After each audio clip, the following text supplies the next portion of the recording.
Ravens flock, the flock rundown is the place to be. My man Ryan has been a lifelong Ravens fan since he was born. The flock rundown. Nothing gets better than waking up and wondering how high we can fly. Tune in. Motionless brainwaves attempt to swim their way to sense, can't tame the untamed. Appreciate you, Ray. What's up, Ravens fans? My name is Ryan, and welcome back to another episode of the Flock Rundown. The Ravens just got their first win of the season, 28-25 over the Dallas Cowboys, and they almost blew it again. We'll dive into all the details. Let's start with a lot of positive stuff, and the majority of this episode is going to be positive. We got to celebrate a win, man. We have to celebrate the win. We'll talk about the fourth quarter collapse again here in a second, but let's start with the star of the game, vintage Derrick Henry. I definitely wanted to come out here and be able to have an impact to give us a chance to win by the way I played. And, I feel like the first 2 weeks, kind of got going a little slow. But like I said, we all tied in together. We all just want to come out here and execute and be able to win. And we did that today. But being in Dallas and, this is where the off season is, where I spend most of my time in the off season. It felt a little good today, so yeah, for sure. Running the ball was clearly the game plan today. Derrick Henry had 25 carries, 151 yards, 2 touchdowns. We had 274 rushing yards total. Lamar had 87 himself. I mean, the Ravens ran the ball extremely well, and surprisingly enough, behind the same offensive line. There was no offensive line rotation. They were doing a really good job of blocking. They took care of their pass rushers, especially Micah. Did a great job there. So I just felt like it was no reason to make a change there. We had the possibility of rotating some guys in, but those guys were playing too well, I think, to do that. There really was not a rotation at all today, which is super surprising, but hey, man, I'm always willing to eat my words. I'm sure this fan base will gladly accept better play from guys like Falele and Voorhees and McCary. I mean, if they want to step up and we have a dominant run game like we did today, then by all means, man, leave it out there. I don't care who's out there. I'm not personally tied to certain guys. I just want the best players out there. And not only did the line excel in the run game, and I know we didn't throw a ton. Lamar only had 15 passes, but he wasn't sacked either. So that's a big accomplishment, in my opinion. You got a dominant run game from the offensive line and then also not allowing any sacks. So shout out to the Ravens offensive line today, man. Definitely an improvement, especially in that run game. There's no doubt about it. Lamar shouted out Daniel Falele and Harbaugh's presser as well. But the Ravens did try to blow this game again, up 28-6 and just letting off the gas, man. It started with a Tucker missed field goal. Now that he missed a 46-yarder, the concern meter is definitely went up a little bit. This is just pure confidence, unless he's dealing with some injury that we don't know about. It's just he's in his own head, and we haven't seen this from Tucker his entire career, and we thought it was a long-distance issue. Now he misses a 46-yarder. That's definitely more concerning, but I still got faith that he can get out of this slump. I'm just saying my concern meter has risen since the last time we talked about this. But it started with a Tucker missed field goal, and then the defense lets up a touchdown. There's some penalties going on. The Cowboys kick an onside kick that we know is coming because you have to announce it. Zay Flowers fumbles, drops the onside kick. The Cowboys recover. They zip down again, score another touchdown. Defense definitely playing soft, tired. The rush ain't getting there at the end of the game, and I'm not putting that on the rush. We'll talk about how good the pass rush has been, but it's just because they're tired. They're on the field drive after drive after drive, and you see this with any team, basically. If the defense is exhausted out there, the secondary's trying not to let up a big score deep, they just play off, and you just have a lot of underneath stuff, and there's some penalties you could toss in there. The Cowboys were just moving the ball up and down the field at the end of the game. Ravens offense goes 3 and out. Cowboys zip down the field again, score another touchdown. Thank God they weren't getting the 2-point conversions, but at this point, it's a 3-point game. Now you've just blown a 28-6 lead. It's 28-25. Ravens get the ball back with like 3 minutes left, and everyone knew you had to run the clock out.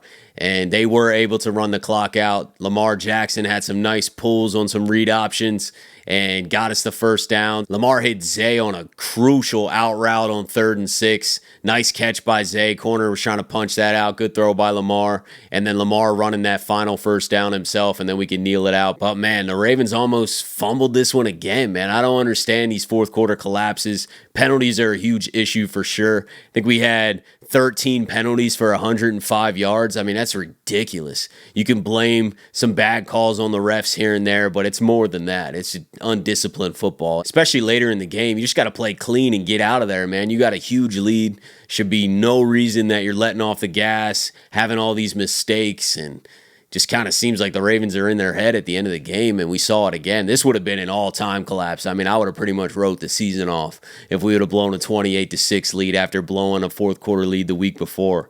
Oh man, that would have not been good, but that didn't happen. So let's not talk about it too much. We can talk about these fourth quarter meltdowns a little bit later, but I'm trying to celebrate this win. I got to feel good about something, man. We got to be optimistic. We are 1-2. Big difference than 0-3. So we got everything in front of us to get this back on track. I love what I saw from the run game. That offensive line did play better today, so there's a lot of good things moving forward. Kyle Van Noy, shining star on defense. 2 sacks again, back-to-back weeks, man. He's an absolute dog. Orbital injury. We're thinking he might be out for the season. Boom, comes right back same week.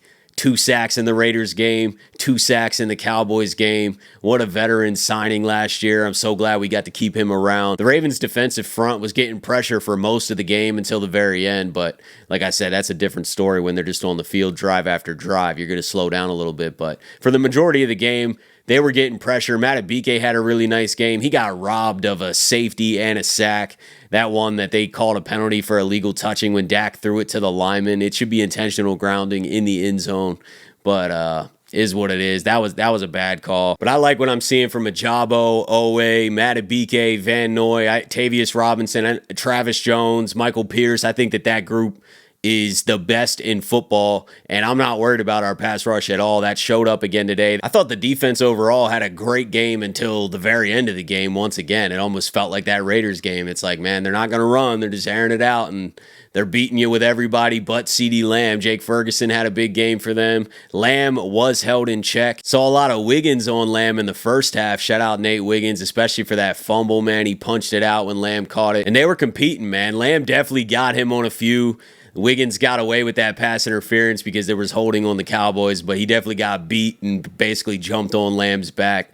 So I don't think that they wanted to keep Wiggins out on an island with Lamb over and over again. That's probably not the smartest move, but good exposure for Wiggins. I thought he held his own, and he definitely made his presence felt in this game. You know, as a rookie, that's important to be out there getting meaningful minutes against top elite talent, and then he's still out there making plays. So shout out Wiggins. He's going to continue to get better and better week after week. I am not worried about his progression. He should play even more than he is, to be honest with you. I thought the whole secondary played well. Kyle Hamilton led us in tackles.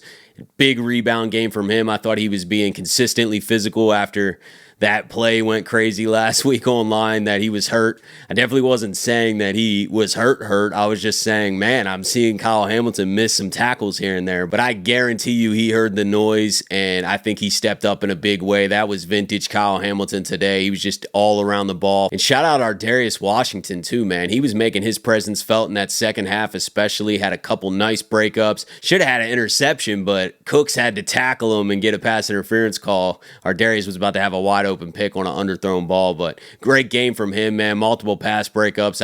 I really liked what I saw from our Darius. I think he could earn a little bit more playing time, especially because guys like TJ Tampa aren't even getting on the field. Jalen Armour Davis got hurt today with a hamstring injury, so our Darius Washington's probably going to be out there a little bit more, and I do not think that's a bad thing. I'm seeing a lot of talk online about Mark Andrews not getting a catch today and how he's going to be replaced and he fell off, and we threw 15 times the whole game. I don't think Mark Andrews was heavily involved in this game plan unless we needed to throw a lot more because they had Kohler out there a ton blocking. He's a more trusted blocking tight end for us right now. And then likely only had 1 catch for 4 yards. So, I mean, Mark Andrews, no catches, likely 1 catch for 4 yards. That's definitely not saying that like Likely's taking Mark Andrews' role or anything like that. We just weren't throwing. I mean, the whole team. Aguilar, 1 catch. He busted it for 56, but he only had 1 grab.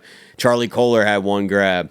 Rashad Bateman was probably the shining star of our receiving room today. Shout out to Rashad.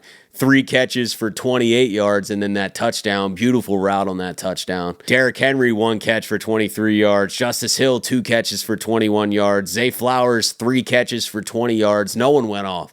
No receiver went off. We barely threw the ball. Lamar had 12 completions out of 15 throws. This was an old Greg Roman style Ravens game, man. 45 runs, 15 passes. So I'm not worried about anybody in our passing game not being involved because no one was today, you know? So Mark will have his games. I'm just happy the Ravens got a win, man. We needed one bad. It almost got real ugly. We were about to have a completely different conversation if we would have blown that lead too, but we didn't. So let's celebrate. Let's enjoy this one. We can worry about the matchup next week and the things that we have to improve on as the week goes. But I definitely need a night to just enjoy this victory, and I feel like you guys should too. And I think the Ravens found their identity. Not that it wasn't obvious that we should be running the ball more, but the Ravens need to run through Lamar and Derrick Henry on the ground, and then everything else will just open up. Now, 45 runs to 15 passes is not going to be very often unless you have a huge lead like that. We had a big lead all game, so there's really no reason to keep pushing the ball downfield. This is what we were talking about last week when we had a 10-point lead in the fourth. Just keep pounding it. And we did commit to that today, so I can't blame the play calling at all. Shout out to Todd Monken. I thought that this was the play calling that we needed. Obviously, it almost went away from us at the end of the game, but that was a little bit more on the defense and the special teams and a little bit on the offense for going 3 and out. But I don't think the offense was the main reason we were almost about to blow that lead. It went from a missed field goal to defense letting up a touchdown, dropped onside kick, defense letting up a touchdown. Then the offense goes 3 and out. So, yeah, there's a negative. And then defense lets up a touchdown. I mean, the defense let up 3 touchdowns there, and we had 2 special teams blunders with a Zay Flowers dropped onside and a Tucker missed field goal. It's not really on the offense. So just looking at the stat sheet, you could be like, oh, man, we need to be passing more or whatever. But the other weeks we were saying that we should be running more. I liked the game plan today. The Cowboys had an extreme weakness stopping the run. We took advantage of it. It worked. We had a big lead. We continued to run. I'm not mad at that game plan at all. So I'm not mad at the play calling. I thought Monken did a great job and committed to what we were excelling at. Shout out to the offensive line for stepping up, and that includes Falele, man. Definitely giving credit where credit's due. He had his best game. I'm excited to watch the film tomorrow and get the full story of everything that was going on, but first reaction, line clearly played better. There's no doubt about it, and we didn't even have a rotation. So if this is the case, if we can run the ball consistently with this offensive line, then I'm good with it, man. I'm good with whatever wins us games. And I feel like a lot of you guys probably feel the same way. So happy to get out of here with a win. I don't care how close it was. I'm feeling good about it, and go celebrate this one. Let me know what your thoughts were about the game, positive and negative. Drop some comments. And I appreciate you guys tuning in to another episode of the Flock Rundown. Have a beautiful rest of your day, and I'll talk to you guys soon. Motionless brainwaves attempt to swim their way to sense, can't tame the untamed.